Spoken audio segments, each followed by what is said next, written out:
Hi guys, स्वागत है आपका मेरे YouTube चैनल पर। गाइस, आज हम लोग क्लास 10th हिस्ट्री से 100 अति महत्वपूर्ण ऑब्जेक्टिव टाइप क्वेश्चन पढ़ेंगे।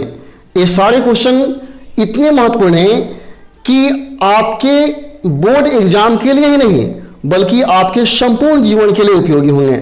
आप जब जब परीक्षा देने के लिए जाएंगे, रेलवे, बैंक, एसएससी, किसी प्रकार के एग्जाम, कॉम्पिटिटिव टाइप एग्जाम देने जाएंगे, तब तब इन प्रश्नों की जरूरत पड़ेगी। ये प्रश्न अत्यंत महत्वपूर्ण है क्योंकि ये संपूर्ण इतिहास से लिए गए हैं। चलिए, हम लोग ज्यादा समय बर्बाद नहीं करते हैं, आज अति महत्वपूर्ण 100 प्रश्न देख लेते हैं।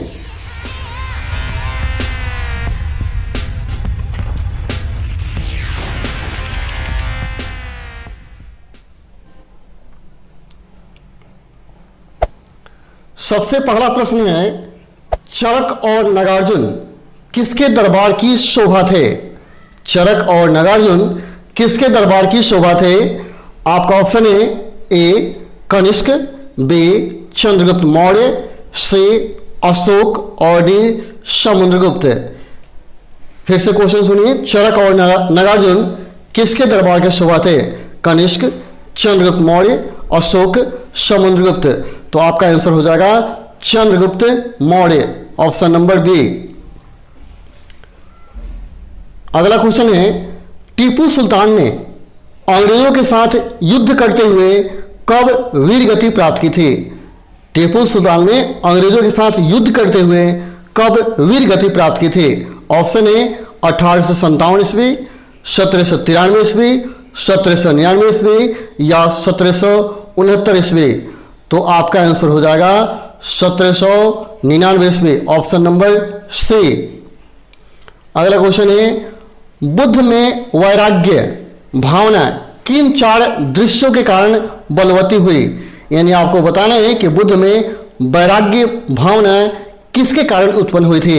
ऑप्शन है ए बुढ़ापा, रोगी, मृतक या सन्यासी, बी में है अंधा, रोगी, लाश या सन्यासी, डी में है लंगड़ा, रोगी, लाश या सन्यासी और डी ऑप्शन है युवा, रोगी, लाश या सन्यासी। तो आपका आंसर हो जाएगा ए बुढ़ा, रोगी, मृतक और सन्यासी। इन्हीं चारों की वजह से बुद्ध में वैराग्य की भावना उत्पन्न हो गई थी। अगला क्वेश्चन है, सम्राट अशोक की वह कौन सी पत्नी थी जिसने उसे सबसे ज्यादा प्रभावित किया था? सम्राट अशोक की वह कौन सी पत्नी थी जिसने उसे सबसे ज्यादा प्रभावित किया था? ऑप्शन है चंडालिका, चारुलता, गौतमी या कारुवाकी। फिर से ऑप्शन चंडालिका, चारुलता, गौतमी या कारुवाकी। तो आपका आंसर होगा डी कारुवक्की, जो सबसे ज्यादा अशोक को प्रभावित की थी। अगला है क्वेश्चन, निम्नलिखित में से सबसे प्राचीन राजवंश कौन सा है? सबसे प्राचीन राजवंश कौन सा है? ऑप्शन है मौर्य वंश, गुप्त वंश, कुषाण वंश या कण्व वंश। यानी सबसे प्राचीन राजवंश का नाम आपको बताना है। तो आपका आंसर हो जाएगा ए मौर्य वंश। अगला क्वेश्चन है, अशोक के शिलालेखों को पढ़ने वाला प्रथम अंग्रेज कौन था? अशोक के शिलालेखों को पढ़ने वाला प्रथम अंग्रेज कौन था? ऑप्शन है जॉन टावर, दूसरा ऑप्शन है जेम्स प्रिंसेप, तीसरा हैरी स्मिथ, चौथा चार्ल्स मैटकॉफ। तो आपका आंसर हो जाएगा जेम्स प्रिंसेप। इसी ने अशोक का शिलालेख सबसे पहले पढ़ा था, जो कि अंग्रेज था। अगला क्वेश्चन है, श्रीनगर की स्थापना किस शासक ने की थी? श्रीनगर की स्थापना किस शासक ने की थी? ऑप्शन है बिंदुसार, स्कंदगुप्त, अशोक या दशरथ। तो याद रखें, श्रीनगर का स्थापना अशोक ने किया था, अशोक ने किया था। आपका ऑप्शन हो जाएगा सी। अगला क्वेश्चन, निम्न से किसने अपनी राजधानी मुर्शिदाबाद से मुंगेर स्थानांतरित की थी? फिर से क्वेश्चन, निम्न से किसने अपनी राजधानी मुर्शिदाबाद से मुंगेर स्थानांतरित की थी? विकल्प है अली वर्दी खान, सिराजुद्दौला, मीर जाफर या मीर कासिम। तो आपका आंसर हो जाएगा मीर कासिम, क्योंकि इसी ने अपनी राजधानी मुर्शिदाबाद से मुंगेर स्थानांतरित की थी, मीर कासिम ने। अगला क्वेश्चन है, किस ग्रंथ में शूद्रों के लिए आर्य शब्द का प्रयोग किया गया है? किस ग्रंथ में शूद्रों के लिए आर्य शब्द का प्रयोग किया गया है? विकल्प है अर्थशास्त्र, मुद्रा राक्षस, अष्टाध्याय या बृहत कथा मंजरी। यानी आपका आंसर हो जाएगा अर्थशास्त्र। इसी में शूद्रों को आर्य कहा गया है, अर्थशास्त्र में। अगला क्वेश्चन, पुरुषपुर निम्नलिखित में से किसका प्राचीन नाम था? पुरुषपुर किसका प्राचीन नाम था? ऑप्शन है पटना, पाटलिपुत्र, पेशावर या पंजाब। यानी पुरुषपुर किसका प्राचीन नाम था ये आपको बताना है। तो आपका आंसर होगा पेशावर, क्योंकि पेशावर का नाम ही पुरुषपुर था, प्राचीन नाम। अगला क्वेश्चन, गुप्त काल के सिक्कों का सबसे बड़ा ढेर कहां से प्राप्त हुआ है? गुप्त काल के सिक्कों का सबसे बड़ा ढेर कहां से प्राप्त हुआ है? ऑप्शन है बयाना भरतपुर से, भरतपुर जगह है, देवगढ़ झांसी से, भुमरा मध्य प्रदेश से, तिगवा मध्य प्रदेश से। इन तिगवा भी मध्य प्रदेश में। यानी आपको बताना है कि गुप्त काल का सिक्का सबसे ज़्यादा कहाँ से प्राप्त हुआ था। आपका आंसर होगा ए बयाना, जो कि भरतपुर में है, बयाना भरतपुर से, विकल्प नंबर ए। अगला क्वेश्चन, महावीर ने जैन संघ की स्थापना कहाँ की थी? महावीर ने जैन संघ की स्थापना कहाँ की थी? विकल्प है कुंडग्राम, वैशाली, पावापुरी या वाराणसी। तो आपका आंसर हो जाएगा पावापुरी। पावापुर में महावीर ने जैन संघ की स्थापना की थी, ऑप्शन नंबर सी। अगला क्वेश्चन है किस विदेशी दूत ने अपने को भागवत घोषित किया था? यानी किसने खुद को भागवत कहा था? ऑप्शन है मेगास्थनीज, हेलियोडोरस, प्लूटार्क या इनमें से कोई नहीं। तो हेलियोडोरस था जो खुद को भागवत कहा करता था, हेलियोडोरस। अगला क्वेश्चन है वैदिक कालीन लोगों ने सर्वप्रथम किस धातु का प्रयोग किया था?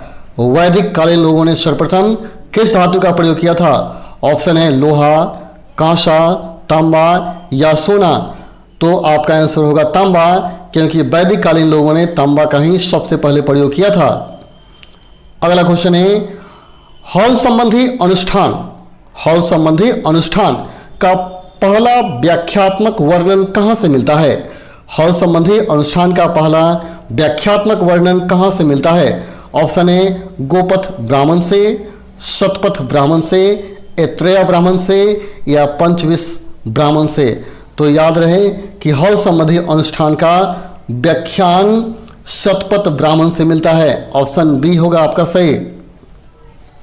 अगला क्वेश्चन, किस वेद की रचना गद्य एवं पद दोनों में की गई है? यानी आपको बताना है उस वेद का नाम जिसकी रचना गद्य और पद दोनों में की गई है। ऑप्शन है ऋग्वेद, सामवेद, यजुर्वेद या अथर्ववेद। तो आप याद रखें कि यजुर्वेद की स्थापना यानी रचना गद्य और पद दोनों में की गई है। अगला क्वेश्चन है ज्ञानमार्गी शाखा के कवियों को किस नाम से पुकारा जाता है? ज्ञानमार्गी शाखा के कवियों को किस नाम से पुकारा जाता है? ऑप्शन है शुद्ध कवि, नाथपंथी कवि, तीसरा है भक्त कवि, चौथा है संत कवि। तो ज्ञानमार्गी कवि संत कवि को ही कहा गया था, ज्ञानमार्गी शाखा के कवि संत कवियों को कहा गया था, यानी ऑप्शन नंबर डी आपका सही है। अगला क्वेश्चन है निम्नलिखित में से किसे जाटों का प्लेटो कहा जाता था? किसे जाटों का प्लेटो कहा जाता था? ऑप्शन है राजा राम को, चुरामल को, सूरजमल को या बदन सिंह को। तो आपका आंसर हो जाएगा राजा राम को, राजा राम को, विकल्प नंबर ए। अगला क्वेश्चन है किस बौद्ध संगीति में बौद्ध धर्म के ग्रंथों में संस्कृत का प्रयोग प्रारंभ हुआ? किस बौद्ध संगति में बौद्ध धर्म के ग्रंथों में संस्कृत का प्रयोग हुआ? ऑप्शन है प्रथम बौद्ध संगीति, दूसरा द्वितीय बौद्ध संगीति, तीसरा तृतीय बौद्ध संगीति और चौथा है चतुर्थ बौद्ध संगीति। तो आपका आंसर हो जाएगा चतुर्थ बौद्ध संगीति, क्योंकि इसी में संस्कृत का प्रयोग किया जाता था, यानी शुरू हुआ। अगला वेदांत किसे कहा गया है? वेदांत किसे कहा गया है? ऑप्शन है वेदों को, आरण्य को, ब्राह्मण ग्रंथों को या उपनिषदों को? तो आपका आंसर हो जाएगा उपनिषद को, क्योंकि इसी को वेदांत कहा जाता है। अगला है, गुप्तकालीन सोने की मुद्रा को क्या कहा जाता था? गुप्तकालीन सोने की मुद्रा को क्या कहा जाता था? ऑप्शन है दिनार, करसापन, निष्क या कानिकी, काकिनी। यानी गुप्तकालीन सोने की मुद्रा को क्या कहा जाता था? दिनार, करसापन, निष्क या काकिनी। तो आपका आंसर हो जाएगा दिनार, ऑप्शन नंबर ए। अगला क्वेश्चन है, निम्नलिखित हड़प्पाकालीन फसलों में से किसका पश्चिम एशिया से प्रसार माना जाता है? यानी किस फसल का प्रसार पश्चिम एशिया से माना जाता है, ये आपको बताना है। ऑप्शन है गेहूं, चावल, कपास या जौ। तो आपका आंसर हो जाएगा गेहूं, क्योंकि इसी का प्रसार पश्चिम एशिया से माना जाता है। अगला क्वेश्चन है, मध्यकाल का कौन सा प्रसिद्ध चित्रकार अपना मानसिक संतुलन खो बैठा और उसने 1584 में आत्महत्या कर ली थी? फिर से क्वेश्चन सुनिए, मध्यकाल का कौन सा प्रसिद्ध चित्रकार अपना मानसिक संतुलन खो बैठा और उसने 1584 में आत्महत्या कर ली? ऑप्शन है दशवंत, दूसरा ऑप्शन है बसावन, तीसरा है अब्दुसमद और चौथा है मंसूर। तो आपका आंसर हो जाएगा दशवंत, ऑप्शन नंबर ए। इसने आत्महत्या की थी 1584 में। अगला, तुगलक सुल्तानों ने सोंधार का प्रवर्तन किया था, यह क्या था? तुगलक सुल्तानों ने सोंधार का प्रवर्तन किया था, यह क्या था? यानी आपको बताना है सोंधार क्या था। ऑप्शन है कृषि के लिए ऋण था, दूसरा है उलेमाओं के लिए निर्देश था, तीसरा है दीवाने कोही के लिए दिशा निर्देश, या चौथा था इनमें से कोई नहीं। तो आपका आंसर हो जाएगा कृषि के लिए ऋण था, ऑप्शन ए। सोंधार जो था कृषि के लिए ऋण का नाम था। अगला है क्वेश्चन, फ्रांसीसियों ने भारत में पहला व्यापारिक कारखाना कहाँ स्थापित किया था? फ्रांसीसियों ने भारत में पहला व्यापारिक कारखाना कहाँ स्थापित किया था? विकल्प है मुंबई, सूरत, पांडिचेरी या मद्रास। तो आपका आंसर होगा सूरत, विकल्प नंबर बी। अगला क्वेश्चन है, निम्नलिखित में से कौन सा युग्म सुमेलित नहीं है? यानी कौन सा युग्म सही नहीं है, ये आपको बताना है। पहला युग्म दिया गया है मोहम्मद गजनवी और जायज, दूसरा है बलबन खान बालिंग, तीसरा बाबर मिर्जा हैदर गुलनत, तीसरा है दारा शिकोह सरमद। तो आपका आंसर इसमें जो है वो हो जाएगा ए, मोहम्मद गजनवी अयाज, यह सुमेलित नहीं है, बाकी सब सही हैं। ए नंबर सही नहीं है, तो ए होगा आपका आंसर। अगला, निम्नलिखित में से कौन सा युग्म सुमेलित नहीं है? इसमें भी आपको चुनना है कौन सुमेलित नहीं है। पढ़ा दिया है निजामुद्दीन औलिया, शेख बुरहानुद्दीन या मोइनुद्दीन चिश्ती या हमीदुद्दीन नागौरी। यहाँ थोड़ा सा आप ध्यान देंगे, निजामुद्दीन के बाद यहाँ औलिया, यहाँ तीर का निशान होगा, ये तीर छूट गया है, ठीक है। आपको मैच करना है यहाँ, जैसे निजामुद्दीन को औलिया से मिलाया गया है, शेख को बुरहानुद्दीन से मिलाया गया है, मोइनुद्दीन को चिश्ती से मिलाया गया, हिमायुद्दीन से नागौरी से, यानी इन सब का एक उपनाम है। तो आपको बताना है कौन सही नहीं है, कौन सही नहीं है। तो आपका आंसर होगा बी, क्योंकि शेख को बुरहानुद्दीन नहीं कहा जाता है, ये गलत है, बाकी सब सही है। मोइनुद्दीन को चिश्ती बोलते हैं, हमीदुद्दीन को नागौरी भी बोले, या निजामुद्दीन को औलिया भी कहा गया, लेकिन यह सही नहीं है। आपका विकल्प बी सही होगा। अगला, मोहनजोदड़ो के आसनागार के पश्चिम में स्थित स्तूप का निर्माण किस काल में किया गया था? मोहनजोदड़ो के आसनागार के पश्चिम में स्थित स्तूप का निर्माण किस काल में किया गया था? विकल्प है मौर्य काल, कुषाण काल, शुंग काल या सातवाहन काल। तो आपका आंसर हो जाएगा कुषाण काल, कुषाण काल में ही निर्माण किया गया था। अगला क्वेश्चन है, भारत में धन का निष्कासन का क्या तात्पर्य है? भारत में धन के निष्कासन का क्या तात्पर्य है? ऑप्शन है 1 नंबर, भारत में निर्यात से अधिक आयात का होना। दूसरा, भारत में सोना चांदी विदेशों में ले जाना। तीसरा, प्रतिभा का पलायन। चौथा है जो धन भारत से बाहर जाता था उसके बदले में कुछ भी प्राप्त न होना। तो यही आपका आंसर सही है कि जो बाहर गया उसके बदले आपको कुछ भी नहीं हुआ। इसका मतलब क्या है? धन का निष्कासन हो रहा है, जा रहा है लेकिन कुछ भी आ नहीं रहा है। ऑप्शन डी सही है।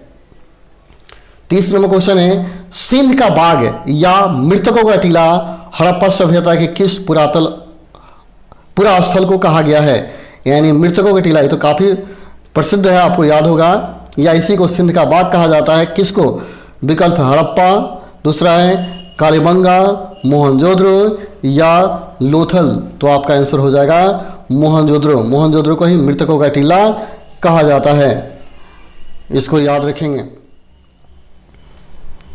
अगला क्वेश्चन है, कांग्रेस की स्थापना ब्रिटिश सरकार की एक पूर्व निश्चित गुप्त योजना के अनुसार की गई, यह किस पुस्तक में लिखी गई है? फिर से क्वेश्चन सुनिए, कांग्रेस की स्थापना ब्रिटिश सरकार की एक पूर्व निश्चित गुप्त योजना के अनुसार की गई थी, यह किस पुस्तक में लिखी गई है? ऑप्शन है हड़प्पा, दूसरा है इंडिया टुडे, तीसरा है the poverty and on British rule in India, तीसरा है गोरा। तो आपका आंसर होगा इंडिया टुडे। इसी में यह लिखा गया है कि कांग्रेस की स्थापना ब्रिटिश सरकार की एक पूर्व निश्चित गुप्त योजना के अनुसार की गई थी। अगला क्वेश्चन है, ऐसा कौन सा प्रथम सूफी साधक था जिसने अपने आप को अनलहक घोषित किया था? फिर से क्वेश्चन, ऐसा कौन सा प्रथम सूफी साधक था जिसने अपने आप को अनलहक घोषित किया था? ऑप्शन है मंसूर हलाउस, दूसरा है जलालुद्दीन रूमी, तीसरा है फरीदुद्दीन अतार और चौथा है इब्नुल अरबी। इब्नुल अरबी। तो आपका आंसर हो जाएगा A Mansur Hallaj. Option number A Mansur Hallaj को। अगला है, ब्रिटेन की हाउस ऑफ लॉर्ड, ब्रिटेन की हाउस ऑफ लॉर्ड ने किस अंग्रेज अधिकारी को ब्रिटिश साम्राज्य का शेर कहा था? फिर से क्वेश्चन सुनिए, ब्रिटेन की हाउस ऑफ लॉर्ड्स ने किस अंग्रेज अधिकारी को ब्रिटिश साम्राज्य का शेर कहा था? ऑप्शन है सर थॉमस स्मिथ को, मिस्टर राइस जनरल को या मिस्टर जस्टिस एस्किन को या चौथा है जनरल डायर को। तो याद रहे जनरल डायर को ही ब्रिटिश साम्राज्य का शेर कहा गया था, जनरल डायर। इसी को हाउस ऑफ लॉर्ड्स ने शेर के नाम से पुकारा था, यानी उपाधि दी थी। अगला क्वेश्चन है, इंडिया इंडिपेंडेंस लिंक की स्थापना किसने की थी? इंडिया इंडिपेंडेंस लिंक की स्थापना किसने की थी? विकल्प है सुभाष चंद्र बोस, सुरेंद्रनाथ बनर्जी, राम बिहारी बोस या महात्मा गांधी। यानी आपको बताना है कि इंडिया इंडिपेंडेंस लिंक की स्थापना किसने की थी? तो आपका आंसर हो जाएगा रास बिहारी बोस ने इंडिया इंडिपेंडेंस लिंक की स्थापना की थी। अगला क्वेश्चन है, सिंधु घाटी सभ्यता के संबंध में निम्न में से कौन सा कथन असत्य है? सिंधु घाटी सभ्यता के संबंध में कौन सा कथन असत्य है? ऑप्शन दिया गया है, लकड़ी के हल का प्रयोग करते थे, दूसरा है सबसे पहले कपास पैदा करने का श्रेय सिंधु निवासियों का है, तीसरा है नहरों के द्वारा सिंचाई की जाती थी, चौथा है कुठार सिंधु संस्कृति के महत्वपूर्ण अंग थे। आपका आंसर होगा सी, नहरों के द्वारा सिंचाई की जाती थी, जो कि गलत है क्योंकि सिंधु सभ्यता में नहर से सिंचाई नहीं की जाती थी, ये गलत है। अगला है, किस व्यक्ति ने गांधी जी के नमक सत्याग्रह की तुलना नेपोलियन के पेरिस यात्रा से की थी? फिर से क्वेश्चन, किस व्यक्ति ने गांधी जी के नमक सत्याग्रह की तुलना नेपोलियन की पेरिस यात्रा से की थी? विकल्प है जवाहरलाल नेहरू ने, दूसरा है सुभाष चंद्र बोस ने, तीसरा है इटली ने, चौथा है लाला लाजपत राय ने। तो आपका आंसर होगा बी, सुभाष चंद्र बोस ने। अगला क्वेश्चन है, vernacular press act, vernacular press act को किस वायसराय ने समाप्त किया था? वर्नाक्यूलर प्रेस एक्ट को किस वायसराय ने समाप्त किया था? ऑप्शन है लॉर्ड डलहौजी ने, दूसरा लॉर्ड हार्डिंग ने, तीसरा लॉर्ड कॉर्नवालिस ने, चौथा लॉर्ड रिपन ने।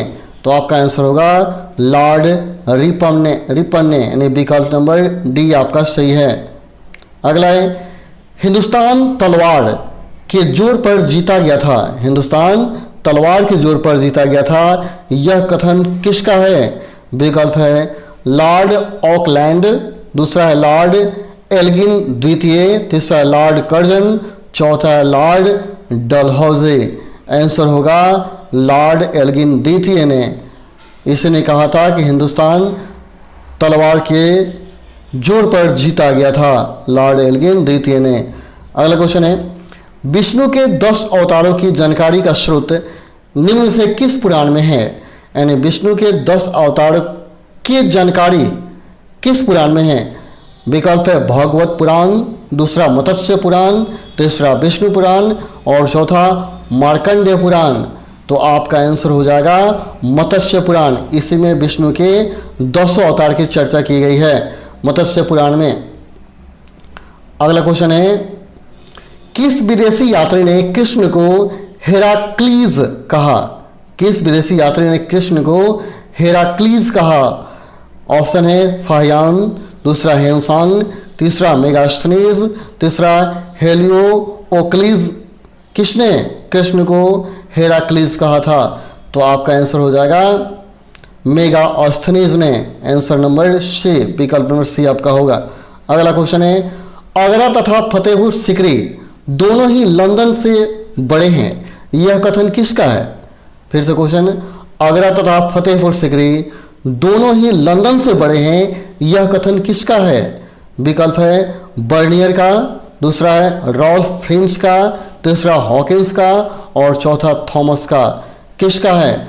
तो आपका आंसर हो जाएगा रॉल्फ फिंच, विकल्प नंबर बी, विकल्प नंबर बी। अगला क्वेश्चन है बौद्ध धर्म की किस शाखा में मंत्र, हठ योग एवं तांत्रिक आचार्यों को प्रधानता दी गई है? बौद्ध धर्म की किस शाखा में मंत्र, हठ योग एवं तांत्रिक आचार्यों की प्रधानता दी गई है? विकल्प है महायान, हीनयान, वज्रयान या उपयुक्त सभी। तो आपका आंसर होगा वज्रयान, विकल्प नंबर सी। अगला क्वेश्चन देखिए बुद्ध के वर्षाकालीन निवास के लिए बेलुवन एवं जेतवन का निर्माण क्रमशः किन लोगों ने करवाया था? फिर से क्वेश्चन, बुद्ध के वर्षाकालीन निवास के लिए बेलुवन एवं जेतवन का निर्माण क्रमशः किन लोगों ने किया था? विकल्प है बिम्बिसार एवं अशोक ने, दूसरा अजातशत्रु एवं बिम्बिसार ने, तीसरा बिम्बिसार और जेत कुमार ने, चौथा अशोक एवं जेत कुमार ने।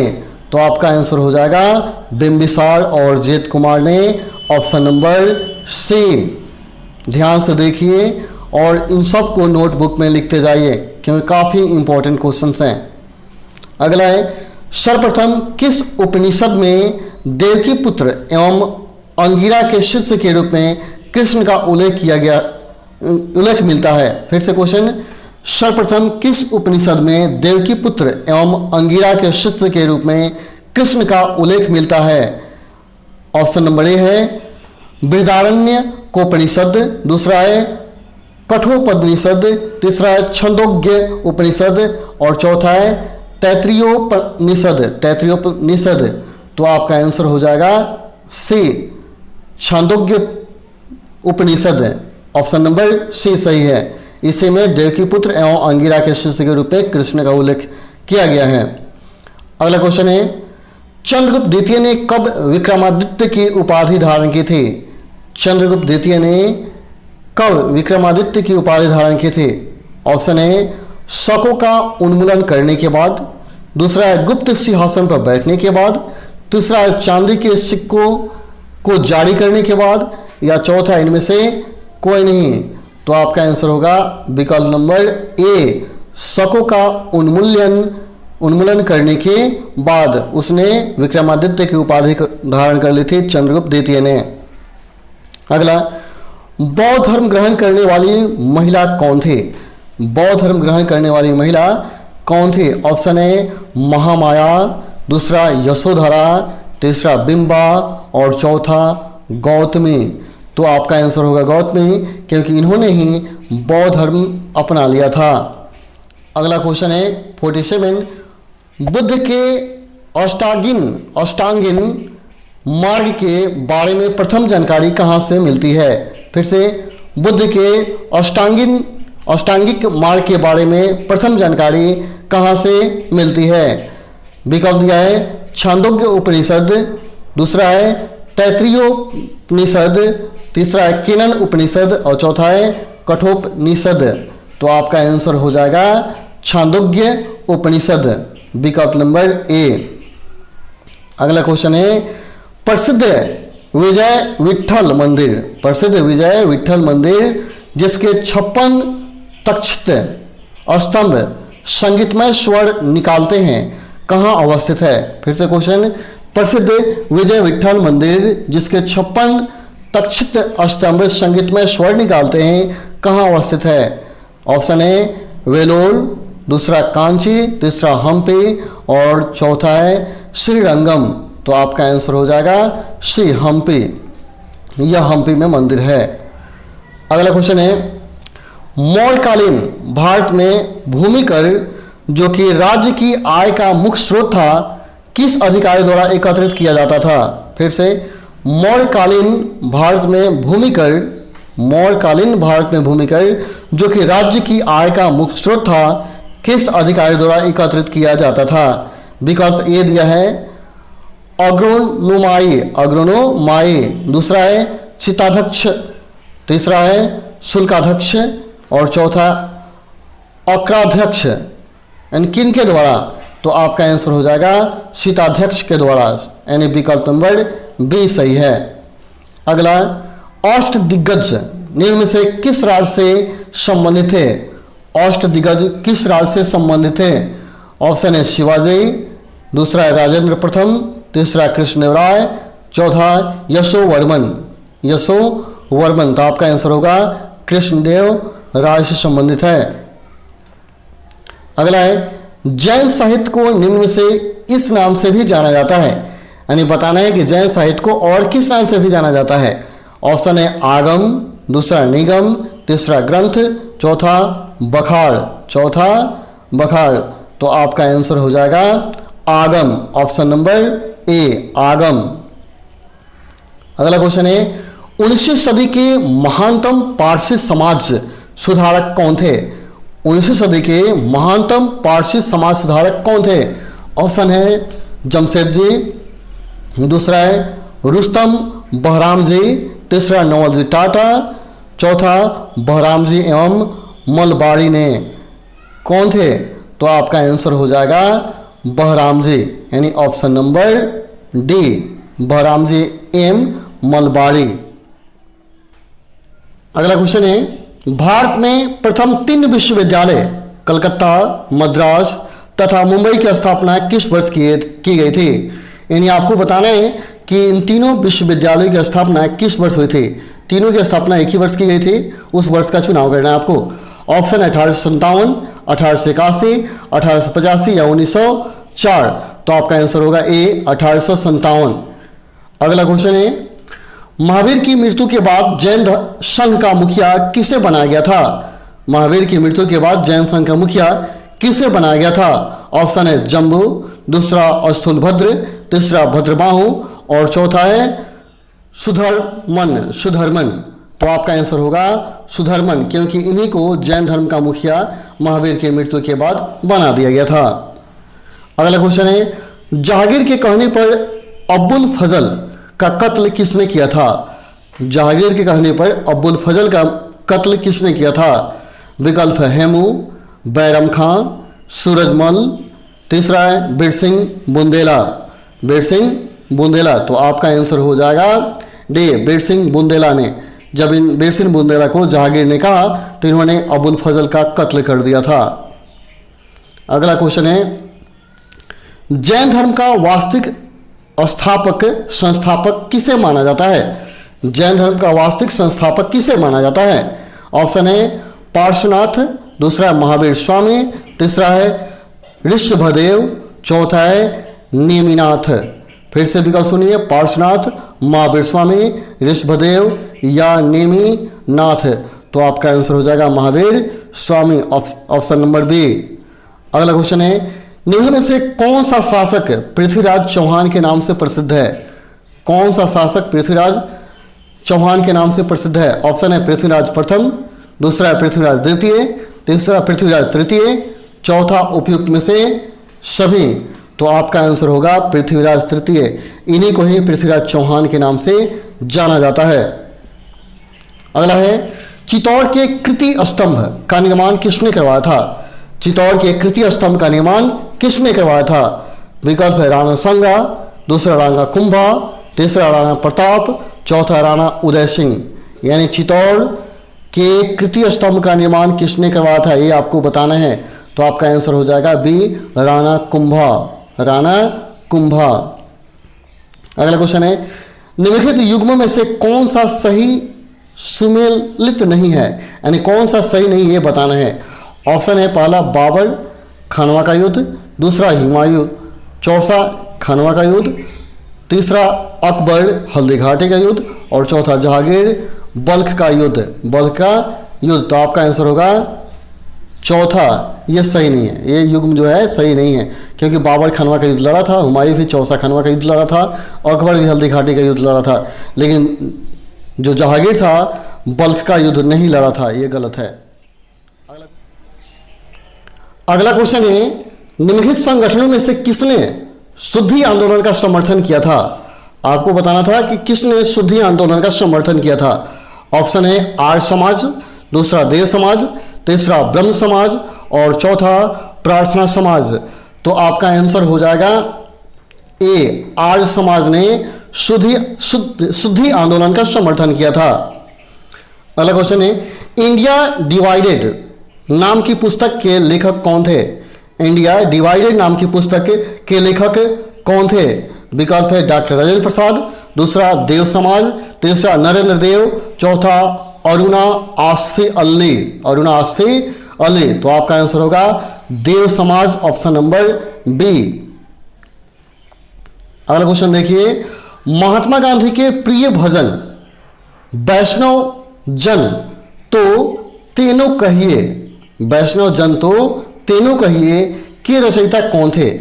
महात्मा गांधी के प्रिय भजन वैष्णव जन तो तीनों कहिए के रचयिता कौन थे? विकल्प है नरसिंह मेहता, दूसरा एकनाथ, तीसरा तुकाराम, चौथा उपयुक्त में से कोई नहीं। तो आपका आंसर होगा Narsinh Mehta, option number A, option A. अगला क्वेश्चन है, बोध गया में बोधि वृक्ष अपने वंश की किस पीढ़ी का है? बोध गया में बोधि वृक्ष अपने वंश की किस पीढ़ी का है? विकल्प है तृतीय, चतुर्थ, पंचम या षष्टम। किस वंश का ये बताना है, किस पीढ़ी का है? तो आपका आंसर हो जाएगा डी, यह षष्टम पीढ़ी का है, षष्टम पीढ़ी का है। अगला क्वेश्चन है, विश्व का सबसे ऊंचा कहा जाने वाला विश्व शांति स्तूप बिहार में कहाँ है? विश्व का सबसे ऊंचा कहा जाने वाला विश्व शांति स्तूप बिहार में कहाँ है? विकल्प है वैशाली, नालंदा, राजगीर या पटना। तो काफ़ी प्रसिद्ध है, यह राजगीर में है, जो पहाड़ के ऊपर बनाया गया है, जो विश्व का सबसे बड़ा विश्व शांति स्तूप है राजगीर में। अगला क्वेश्चन है, नौ नालंदा महाविहार किसके लिए विख्यात है? नौ नालंदा महाविहार किसके लिए विख्यात है? विकल्प है हेंग सांग का स्मारक, दूसरा है महावीर का जन्म स्थान, तीसरा पाली अनुसंधान संस्थान, तीसरा है संग्रहालय। नौ नालंदा महाविहार किसके लिए विख्यात है?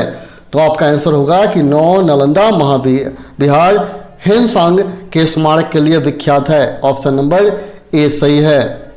अगला है, अशोक के ब्राह्मी अभिलेख को सर्वप्रथम किसने पढ़ा था? अशोक के ब्राह्मी अभिलेख को सर्वप्रथम किसने पढ़ा था? ऑप्शन है एस.आर. गोयल, दूसरा है प्रिंसेप, तीसरा एस.डी. शौकलिया, चौथा है बी.एन. मिश्रा। किसने पढ़ा था? तो आपका आंसर होगा बी, प्रिंसेप ने पढ़ा था अभिलेख को। अगला क्वेश्चन है, प्रसिद्ध विद्वान अश्वघोष किसके शासनकाल में हुआ? प्रसिद्ध विद्वान अश्वघोष किसके शासनकाल में हुआ? ऑप्शन है अशोक, हर्षवर्धन, कनिष्क या पुष्यमित्र शुंग। यानी आपको बताना है अश्वघोष किसके शासनकाल में थे, अशोक, हर्षवर्धन, कनिष्क या पुष्यमित्र शुंग। तो आपका आंसर होगा सी, कनिष्क के शासनकाल में हुए। अगला है, कुषाण वंश के वृक्ष का पता चलता है। कुषाण वंश के वृक्ष का पता चलता है किससे? रवाटक अभिलेख से, दूसरा है रोसेटा अभिलेख से, तीसरा हाथी गुफा अभिलेख से, चौथा सोडास अभिलेख से। तो आपका आंसर हो जाएगा ए, रवाटक अभिलेख से, रवाटक अभिलेख से। ए नंबर ऑप्शन आपका आंसर सही है। अगला है, मिलिंद किस हिंदी यूनानी राजा को कहा गया है? मिलिंद किस हिंदी यूनानी राजा को कहा गया है? ऑप्शन है मिरेकस, दूसरा है मिनांडर, तीसरा है डेमेट्रियस, चौथा है महापदनंद, महापदनंद्र। फिर से क्वेश्चन सुनिए, मिलिंद किस हिंदी यूनानी राजा को कहा गया है? तो आपका आंसर हो जाएगा Menander, option number B, Menander. अगला क्वेश्चन है, शेरशाह के बाद और अकबर से पहले दिल्ली पर राज करने वाले हिंदू राजा का नाम क्या था? शेरशाह के बाद और अकबर के पहले दिल्ली पर राज करने वाले हिंदू राजा का नाम आपको बताना है। ऑप्शन है पृथ्वीराज, हेमू, भोज या पुष्यमित्र। कौन हिंदू राजा थे जो शेरशाह के बाद और अकबर के पहले दिल्ली पर शासन किए थे? तो आपका आंसर होगा बी, हेमू थे वो, हेमू। अगला है, आर्य शब्द का शाब्दिक अर्थ क्या है? आर्य शब्द का शाब्दिक अर्थ क्या है? ऑप्शन है वीर या योद्धा, दूसरा श्रेष्ठ या कुलीन, तीसरा यज्ञकर्ता या पुरोहित और चौथा है विद्वान। तो आप याद रहे कि आर्य शब्द का शाब्दिक अर्थ श्रेष्ठ या कुलीन है, जो ऑप्शन बी में दिया गया है, श्रेष्ठ या कुलीन। अगला क्वेश्चन है, निम्नलिखित में से किस फसल का ज्ञान वैदिक काल के लोगों को नहीं था? किस फसल का ज्ञान वैदिक काल के लोगों को नहीं था? विकल्प है जौ, गेहूं, चावल या तंबाकू। तो याद रहे आंसर नंबर डी होगा, जो कि वैदिक काल के लोगों को ज्ञान नहीं था, तंबाकू का। अगला क्वेश्चन है, निम्न में से वैदिक गणित का महत्वपूर्ण अंग कौन है? वैदिक गणित का महत्वपूर्ण अंग क्या है?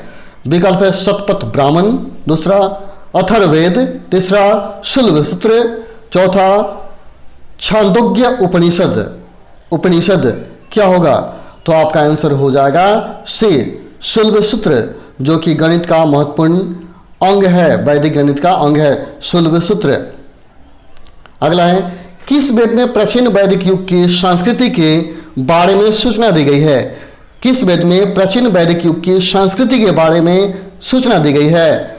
ऑप्शन नंबर है ऋग्वेद, ए में ऋग्वेद दिया है, बी में यजुर्वेद, सी में अथर्ववेद, डी में सामवेद। यानी किस वेद में वैदिक युग की संस्कृति के बारे में सूचना दी गई है, ये आपको बताना है।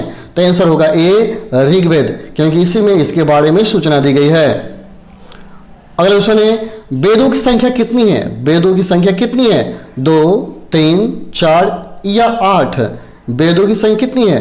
तो याद रहे वेदों की संख्या मात्र 4 है। अगला क्वेश्चन है, भारत के राजचिन्ह में प्रयुक्त होने वाला शब्द सत्यमेव जयते किस उपनिषद से लिया गया है? बहुत ही महत्वपूर्ण क्वेश्चन है कि प्रत्येक कंपटीशन में लगभग पूछा जाता है। भारत के राजचिन्ह में प्रयुक्त होने वाला शब्द सत्यमेव जयते किस उपनिषद से लिया गया है? विकल्प है मुंडकोपनिषद, दूसरा है कठोपनिषद, तीसरा है इस उपनिषद और चौथा है बृहदारण्यकोपनिषद। तो आपका आंसर हो जाएगा ए, मुंडकोपनिषद, मुंडकोपनिषद। अगला क्वेश्चन होगा, प्रसिद्ध 10 राजाओं का युद्ध किस नदी के तट पर लड़ा गया? प्रसिद्ध 10 राजाओं का युद्ध किस नदी के तट पर लड़ा गया? विकल्प है गंगा, ब्रह्मपुत्र, कावेरी या परुष्णी। यानी आपको बताना है 10 राजाओं का युद्ध किस नदी पर लड़ा गया था? तो आपका आंसर हो जाएगा परुष्णी नदी के तट पर लड़ा गया था। अगला क्वेश्चन, मौर्यकालीन गुफाओं में सर्वाधिक प्राचीन गुफा निम्न में से किस पहाड़ी पर है? मौर्यकालीन गुफाओं में से सर्वाधिक प्राचीन गुफा किस पहाड़ी पर है? ऑप्शन ए नागार्जुन पहाड़ी, दूसरा नीलगिरी पहाड़ी, तीसरा बराबर पहाड़ी, चौथा राजगीर पहाड़ी। तो आपका आंसर हो जाएगा सी बराबर पहाड़ी। यहीं पे मौर्यकालीन गुफाओं में से सर्वाधिक प्राचीन गुफा मिलता है। अगला, निम्न में से किस ग्रंथ में शूद्रों के लिए आर्य शब्द का प्रयोग किया गया है? आपको बताना है किस ग्रंथ में शूद्रों के लिए आर्य शब्द का प्रयोग किया गया है। विकल्प है अर्थशास्त्र, दूसरा मुद्रा राक्षस, तीसरा पाणिनि अष्टाध्यायी, चौथा है बृहत कथा मंजरी। तो आपका आंसर होगा ए, अर्थशास्त्र में शूद्रों के लिए आर्य शब्द का प्रयोग किया गया है। ये क्वेश्चन पहले भी बताए, हम रिपीट किया गया है। अगला क्वेश्चन है, भूमिदान का प्रथम उल्लेख कब मिला? भूमिदान का प्रथम उल्लेख कब मिला? विकल्प है मौर्यों के समय में, दूसरा शुंगों के समय में, तीसरा सातवाहनों के समय में, और चौथा गुप्तों के समय में। गुप्तों के समय यानी भूमिदान का सर्वप्रथम उल्लेख कब मिला? तो आपका आंसर हो जाएगा सातवाहनों के समय में, सातवाहनों के समय में। अगला, वशिष्ठ पुत्र पुलमावी ने द्वितीय सदी के मध्य में सातवाहन राज्य की राजधानी किसे बनाया? फिर से क्वेश्चन सुनिए। वशिष्ठ पुत्र पुलमावी ने द्वितीय सदी के मध्य में सातवाहन राज्य की राजधानी किसे बनाया? विकल्प है औरंगाबाद, दूसरा प्रतिष्ठान, तीसरा मदुरा, चौथा इनमें से कोई नहीं। तो आपका आंसर होगा बी, प्रतिष्ठान को उसने बनाया था राजधानी। अगला क्वेश्चन, सातवाहनों ने आरंभिक दिनों में अपना शासन कहां से शुरू किया था? सातवाहनों ने आरंभिक दिनों में अपना शासन कहां से शुरू किया था? विकल्प है महाराष्ट्र, सौराष्ट्र, कांची या आंध्र प्रदेश। तो आपका आंसर होगा ए, महाराष्ट्र। यहीं से सातवाहनों ने आरंभिक दिनों में अपना शासन शुरू किया था। अगला क्वेश्चन है, सातवाहन वंश का संस्थापक कौन था? सातवाहन वंश का संस्थापक कौन था? विकल्प है महेंद्र सातकर्णी, दूसरा पुलमावी, तीसरा सिमुक, चौथा गौतमी पुत्र सातकर्णी। कौन थे? आपका आंसर होगा सी, सिमुक। अगला क्वेश्चन है, अशोक द्वारा निर्मित सांची के स्तूप का आकार किस वंश के शासक ने दुगुना करवाया? फिर से क्वेश्चन, अशोक द्वारा निर्मित सांची के स्तूप का आकार किस वंश के शासक ने दुगुना करवाया? विकल्प है कन्नौज, दूसरा सातवाहन, तीसरा शुंग, चौथा कुषाण। तो आपका आंसर हो जाएगा सी, शुंग ने क्या किया था? उसका आकार दुगुना करा दिया था स्तूप का, शुंग। विकल्प नंबर सी। अगला क्वेश्चन है, भारत में सबसे पहले किस वंश के शासक ने सोने के सिक्के जारी किए थे? फिर से क्वेश्चन सुनिए। भारत में सबसे पहले किस वंश के शासक ने सोने के सिक्के जारी किए थे? विकल्प है पार्थियन, दूसरा कुषाण, तीसरा शक, चौथा हिंद यवन। चौथा है हिंद यवन। तो आपका आंसर हो जाएगा डी, हिंद यवन, क्योंकि इन्होंने ही सबसे पहले सोने के सिक्के जारी किए थे, हिंद यवन। विकल्प नंबर डी। अगला, सर्वप्रथम भारत में विशुद्ध संस्कृत भाषा में लंबा अभिलेख किस राजा द्वारा जारी किया गया? फिर से क्वेश्चन, सर्वप्रथम भारत में विशुद्ध संस्कृत भाषा में लंबा अभिलेख किस राजा द्वारा जारी किया गया? विकल्प है यवन राजा मिनांडर द्वारा, दूसरा पहलव राजा गोंदोफिरनस द्वारा, तीसरा शक राजा रुद्रदामन द्वारा, तीसरा कुषाण राजा कनिष्क द्वारा। तो आपका आंसर हो जाएगा सी, शक राजा रुद्रदामन द्वारा, क्योंकि इन्हीं के द्वारा सबसे पहले भारत में विशुद्ध संस्कृत भाषा में सबसे लंबा अभिलेख जारी किया गया था। अगला क्वेश्चन है, वैदिक नदी कुंभा, इसको काबुल नदी भी कहा गया, वैदिक नदी कुंभा का स्थान कहाँ निर्धारित होना चाहिए? कुंभा का स्थान कहाँ निर्धारित होना चाहिए? विकल्प है अफगानिस्तान में, दूसरा चीनी तुर्किस्तान में, तीसरा कश्मीर में और चौथा पंजाब में। कहाँ? तो आपका आंसर होगा अफगानिस्तान। ऑप्शन नंबर ए सही है। अगला, भारत के किस स्थल की खुदाई से लौह धातु के प्रचलन के प्राचीनतम प्रमाण मिलते हैं? फिर से, भारत के किस स्थल की खुदाई से लौह धातु के प्रचलन के प्राचीनतम प्रमाण मिलते हैं? विकल्प है तक्षशिला, दूसरा अतरंजी खेरा, तीसरा कौशाम्बी, चौथा हस्तिनापुर। तो आपका आंसर हो जाएगा बी, अतरंजी खेरा। जब यही खुदाई किया गया तो पता चला कि पहले लोग लोहा धातु का भी प्रयोग किया करते थे। अगला, निम्न में से कर्म का सिद्धांत किससे संबंधित है? कर्म का सिद्धांत किससे संबंधित है? ऑप्शन है न्याय से, दूसरा मीमांसा से, तीसरा वेदांत से, चौथा वैशेषिक से। तो यहां देखिए कर्म का सिद्धांत पूछ रहा है, तो याद रहे कि कर्म का जो सिद्धांत है वह मीमांसा से ही संबंधित है, मीमांसा से, इसी में कर्म का सिद्धांत लिखा गया है। अगला है, चरक संहिता नामक पुस्तक किस विषय से संबंधित है? चरक संहिता नामक पुस्तक किस विषय से संबंधित है? ऑप्शन है अर्थशास्त्र, दूसरा राजनीति, तीसरा चिकित्सा, चौथा धर्म। तो आपका आंसर हो जाएगा चिकित्सा। चिकित्सा में ही क्या चरक संहिता का वर्णन किया गया है। चरक संहिता नामक जो पुस्तक है चिकित्सा से ही संबंधित है। अगला, यज्ञ संबंधी विधि विधानों का पता चलता है। यज्ञ संबंधी विधि विधानों का पता चलता है। विकल्प है ऋग्वेद से, सामवेद से, ब्राह्मण ग्रंथों से या यजुर्वेद से। देखिए क्या दिया है इसमें, यज्ञ संबंधी विधि विधान।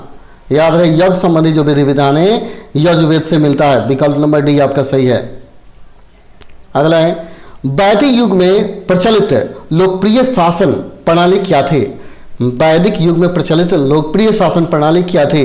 विकल्प है निरंकुश, दूसरा प्रजातंत्र, तीसरा गणतंत्र, चौथा वंशानुगत राजतंत्र। तो आप याद रहे कि वैदिक युग में गणतंत्र ही प्रचलित थे। आपका विकल्प नंबर सी सही है, गणतंत्र। अगला, निम्न में से कौन सी भारतीय दर्शन की आरंभिक विचारधारा है? यानी भारतीय दर्शन की आरंभिक विचारधारा किसको माना जाता है? ऑप्शन है साख्य को, दूसरा है वैशेषिक को, तीसरा मीमांसा को, चौथा योग को। तो आपका आंसर होगा ए, साक्य को, साख्य। अगला क्वेश्चन है, निम्न में वह दस्तकारी कौन सी है जो आर्यों द्वारा व्यवहार में नहीं लाई गई थी? फिर से क्वेश्चन, निम्नलिखित में वह दस्तकारी कौन सी है जो आर्यों द्वारा व्यवहार में नहीं लाई गई थी?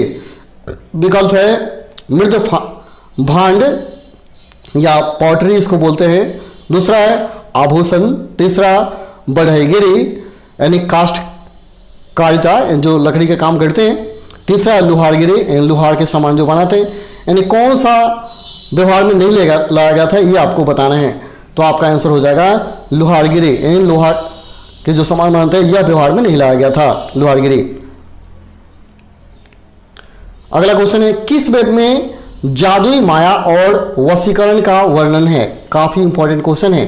किस वेद में जादुई माया और वशीकरण का वर्णन किया गया? ऑप्शन है ऋग्वेद, यजुर्वेद, सामवेद या अथर्ववेद। तो आपका आंसर हो जाएगा अथर्ववेद। इसमें रोग, टोक, जादू, टोना सबका वर्णन किया गया है। अगला क्वेश्चन, निम्नलिखित में से कौन प्रस्थान त्रयी में शामिल नहीं है?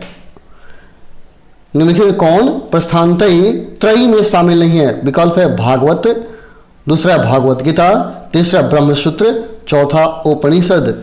तो आपका आंसर हो जाएगा भागवत। यह जो है प्रस्थान त्रयी में शामिल नहीं है, भागवत। अगला क्वेश्चन है, झेलम नदी के किनारे प्रसिद्ध वितस्ता का युद्ध किन किन शासकों के बीच हुआ था? झेलम नदी के किनारे वितस्ता का युद्ध किन के बीच हुआ था ये बताना है। विकल्प चंद्रगुप्त मौर्य एवं सेल्यूकस के मध्य, दूसरा घनानंद एवं चंद्रगुप्त मौर्य के बीच, तीसरा पोरस और सिकंदर के मध्य, चौथा सिकंदर और आम्भी के मध्य।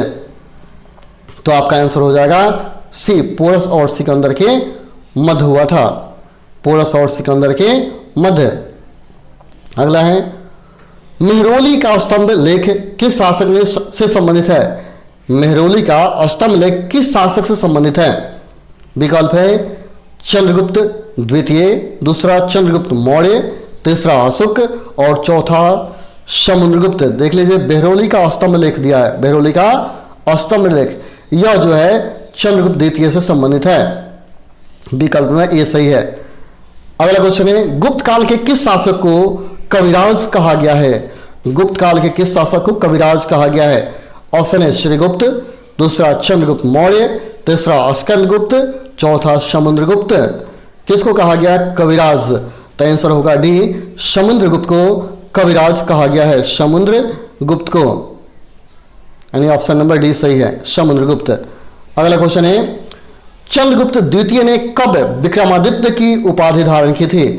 चंद्रगुप्त द्वितीय ने कब विक्रमादित्य की उपाधि धारण की थी? ऑप्शन है शकों का उन्मूलन करने पर, गुप्त सिंहासन पर बैठने के बाद, चांदी के सिक्के जारी करने के बाद, या उपयुक्त में से सभी। आपका आंसर हो जाएगा ए, शकों का उन्मूलन करने के बाद उसने विक्रमादित्य की उपाधि धारण कर ली थी। चलिए, तो यहां 100 क्वेश्चन पूरा हो जाता है। आप इन सारे प्रश्नों को अच्छा से याद कर जाएं, फिर हम लोग अगले वीडियो में मिलते हैं। यदि आप इस चैनल पर नए हैं तो चैनल को जरूर सब्सक्राइब करें। चलिए, तब तक के लिए धन्यवाद। जय हिंद, जय भारत।